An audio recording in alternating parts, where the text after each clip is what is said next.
Bienvenidos a esta nueva entrega. En esta ocasión hablaremos de un nuevo tipo de funciones llamadas funciones exponenciales.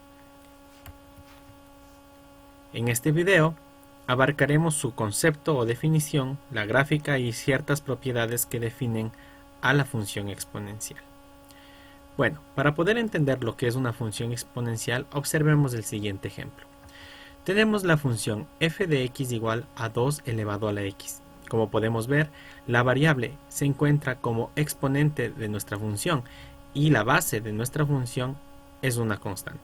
Si nosotros reemplazamos valores arbitrarios en nuestra función, es decir, la evaluamos para cualquier valor, en este caso 3, veremos lo siguiente. 2 elevado a la 3 es 8. Si aumentamos ese valor a 10, 2 elevado a la 10 es 1024.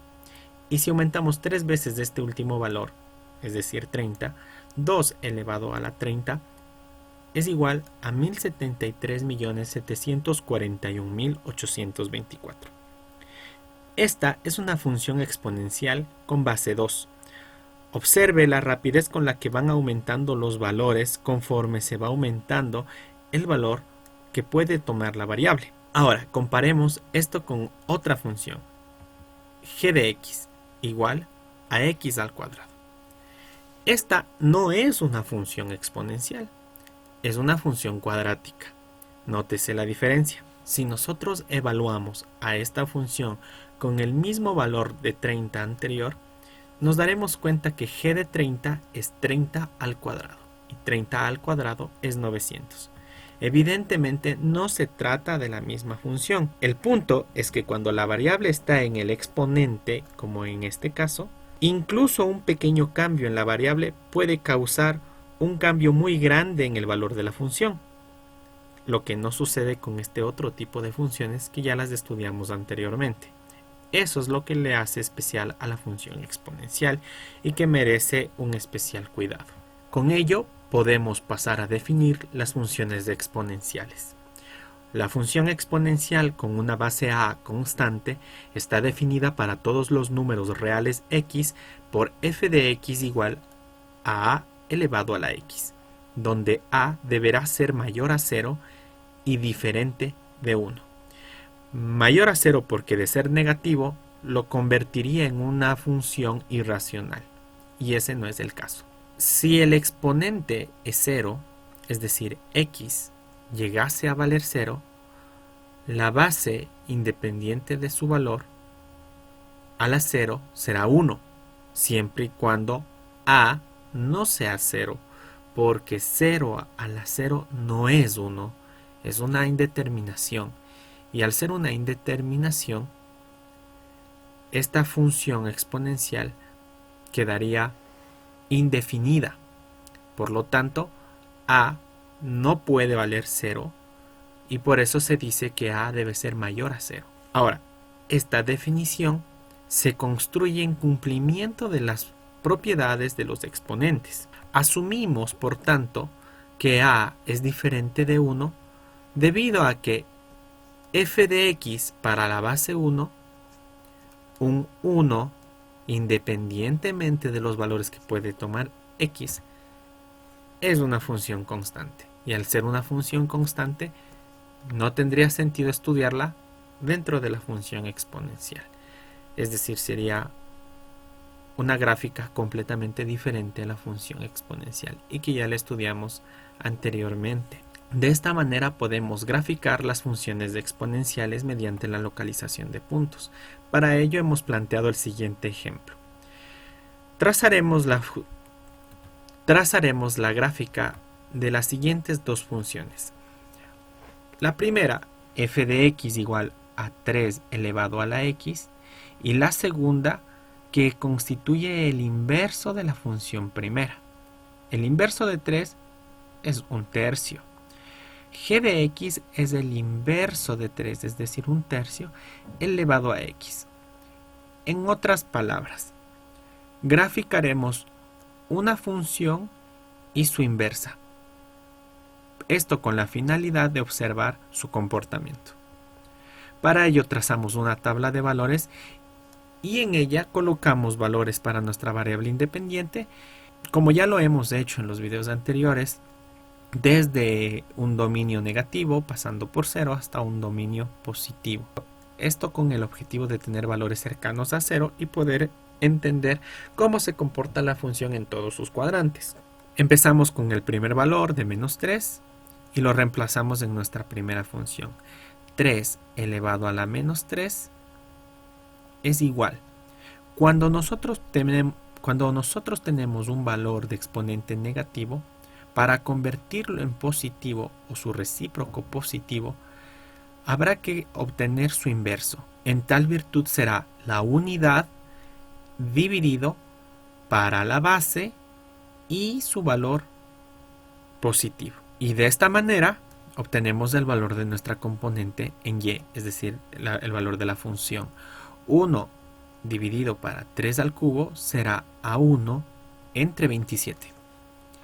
Repetimos este procedimiento con el resto de valores y así obtenemos lo siguiente. Nuevamente tenemos un valor de exponente negativo, lo convertimos en positivo obteniendo su inverso. 1 entre 3 al cuadrado es un noveno. Repetimos el procedimiento siguiente para menos 1, obtenemos su inverso. 3 elevado a la 1 seguirá siendo 3, por lo tanto un tercio. 3 elevado a la 0 será 1. 3 elevado a la 1 será 3. 3 al cuadrado es 9 y 3 al cubo es 27. Así hemos obtenido los puntos para graficar nuestra función mediante la obtención de coordenadas. En x menos 3 en y un 27avo, en x menos 2 en y un noveno, en x menos 1 en y un tercio y así sucesivamente. Así podemos obtener la siguiente gráfica. Podemos ver, por ejemplo, este entero, 2 en x y 9 en y, 2 en x y 9 en y. Para correlacionar los datos, podemos ver este dato, 0 y 1, que es muy importante, 0 en x, 1 en y, 0 en x, 1 en y. Como vemos, siempre que nuestra función exponencial de una base constante pasa por el valor de x 0, o cuando x vale 0 para esta función exponencial de una base constante, siempre será 1. Esto nos lleva intuitivamente a creer de que la función siempre va a pasar por ese punto. Y eso es un control de calidad en nuestras gráficas. Y así correlacionamos todos los puntos que hemos obtenido hasta obtener un esboce de nuestra gráfica. Luego obtendremos los valores de nuestra segunda función aplicando el mismo procedimiento anterior. Reemplazamos a menos 3 en nuestra función, como es el inverso del inverso que obtuvimos. Esto será 27, 9, 3, 1, que se repite. Y luego obtenemos los inversos de la función de su inversa, es decir, un tercio, un noveno, un 27avo. Puedes comprobar estos valores reemplazando los valores de nuestra variable en la función, como lo hicimos anteriormente, y así podrás relacionar la veracidad de estos datos. Procedemos a la graficación y obtenemos la siguiente gráfica. Como podemos darnos cuenta, si tomamos como referencia al eje Y, este actúa como un espejo de reflexión de la primera función. Es decir, la función que acabamos de obtener es inversa de la función primera que buscamos y que son idénticas. Son idénticas porque se reflejan en un eje de simetría y este eje de simetría es Y, obteniendo los mismos valores pero opuestos en el dominio, los mismos valores de la función pero opuestos en el dominio, y por eso la gráfica es idéntica pero en sentido inverso. De modo que hemos obtenido la gráfica de G a partir de la gráfica de F. Al reflejar en el eje Y la función inversa de F.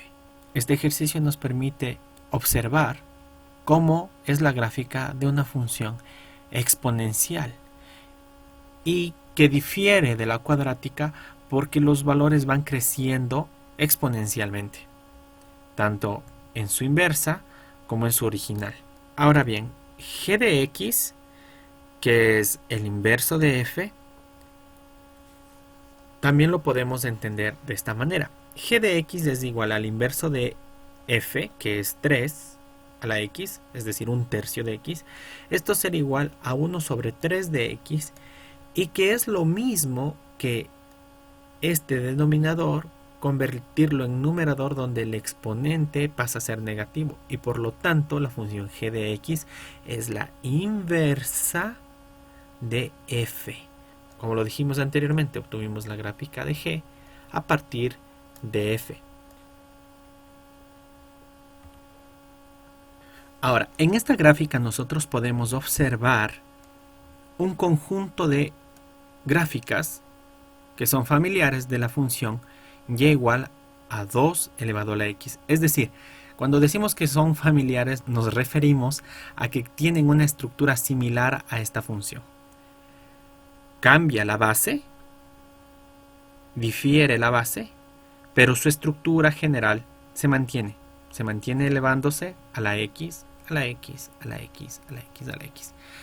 Cuando un conjunto de gráficas presenta una misma estructura, como es este caso, estas gráficas siempre, cuando x vale 0, van a tener el valor de 1. Y por eso, todas, aunque difieren en el resto de sus valores, tienen en común la coordenada 0 y 1. Esto debido a que a la 0 es constante. Y este es nuestro control de calidad para diferenciar una función exponencial del resto de funciones. Y es que al pasar por este punto, el comportamiento de la función es diferente que en su cola más baja. Y también porque en este tipo de funciones la asíntota tiende a ser el eje x, porque tiende a acercarse tanto a 0 como le es posible, pero sin llegar a hacerlo, porque de caso contrario, al tomar valores negativos en y, esta función pasaría a ser una función irracional y que no está definida para este caso de estudio, que es la función exponencial. Por lo tanto, podemos resumir de la siguiente manera. Las gráficas de funciones exponenciales presentan una estructura donde f de x es igual a una base constante elevado a la variable, donde la base debe ser mayor a 0, diferente de 1, y que tiene dominio en los reales positivos. Y su rango irá desde 0, su rango se refiere a los valores que la función obtiene después, cuando ya es evaluada, irá desde 0 hasta más infinito, pero no obtiene valores negativos en el eje y. Es decir, el eje horizontal x se comporta como una asíntota. La recta y igual a 0, es decir, el eje x, es su asíntota horizontal, como ya lo he dicho. De esta función, la gráfica de esta función puede tener dos formas. En el primer caso, pasando por la coordenada 0 y 1, donde los valores van creciendo exponencialmente hacia la derecha, para la función f de x igual a elevado a la x, donde a es mayor a 1. Pero crece exponencialmente hacia la izquierda del eje y, si es que la función a elevado a la x se define por el siguiente intervalo: a menor que 1 y mayor que 0. Es decir, no podemos romper esta condición. En resumen, las funciones exponenciales tienen un dominio en R, un recorrido, es decir, un rango en R, es continua, los puntos 0 y 1 y la base pertenecen a la gráfica, es inyectiva para todo a diferente de 1, es decir, que ninguna imagen tiene más de un original, es creciente si la base es mayor a 1 es decreciente si la base es menor a 1. Las curvas y es igual a elevado a la x e y 1 entre a elevado a la x son simétricas, es decir, son inversas respecto al eje y. Para la realización de este pequeño tutorial nos hemos basado en el libro de Stewart, Redlin Watson, del 2012, Precálculo, Matemáticas para el Cálculo, en el capítulo 4 de Funciones exponenciales y logarítmicas de la sexta edición, publicada en México. Si has llegado hasta aquí, te agradecemos por ver nuestro tutorial, te invitamos a ver el resto de nuestros videos y será hasta una próxima ocasión.